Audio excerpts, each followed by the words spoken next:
Don't let the comparisons to Hotline Miami confuse you.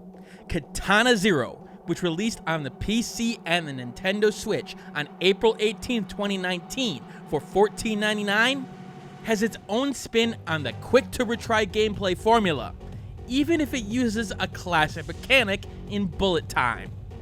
Its action gameplay emphasizes timing and planning with smart controls, but what sets it apart from others in the genre is precision within those mechanics. The use of slowdown doesn't give you a get-out-of-jail-free card here. You have to still do well to time your reflex against the variety of enemies, and certain strategies like dodge rolling will work against some enemies, but not others. It's a great mixture of reactionary action with strategy, although once in a while you will get frustrated with feelings that you needed a little bit of precognition to dodge the hurdle thrown at you.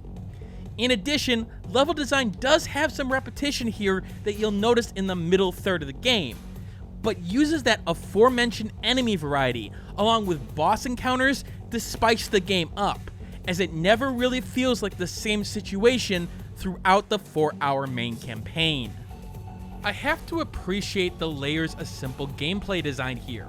Sure, there's not complicated AI, but the AI is well structured, hitting the right level of sophistication to exploit them without feeling like they are too easy, as they will punish you for getting overconfident.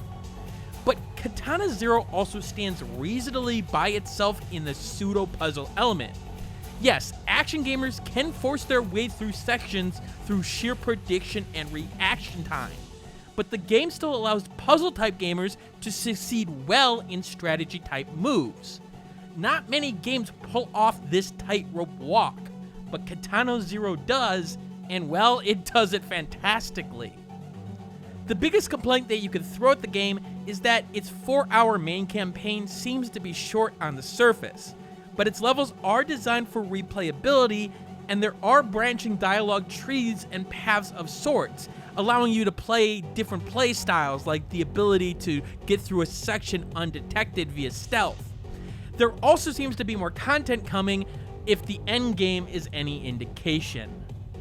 It's all done with smooth animation and a pixel art style here, which focuses on fluidity of movement and crisp over-the-top action, while still emphasizing it in non-movable elements like bloodstains on the walls.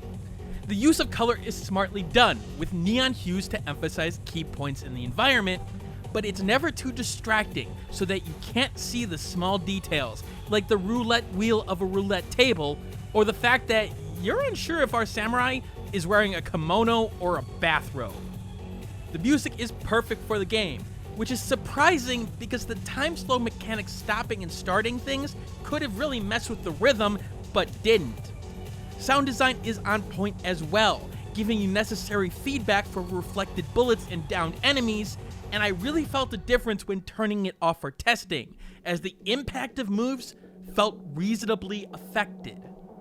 What surprised me, however, is the quality of the story and its writing.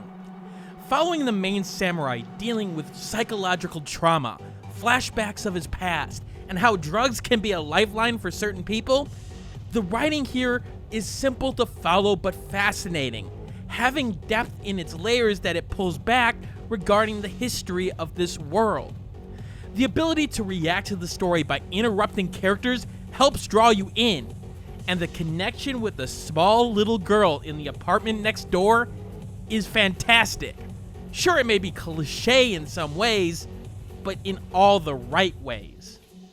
The duel of your wallet versus Katana Zero ends up in the latter's favor, as the game scores a 91 out of 100 for me, making it a must-buy, even if you're hurting for cash.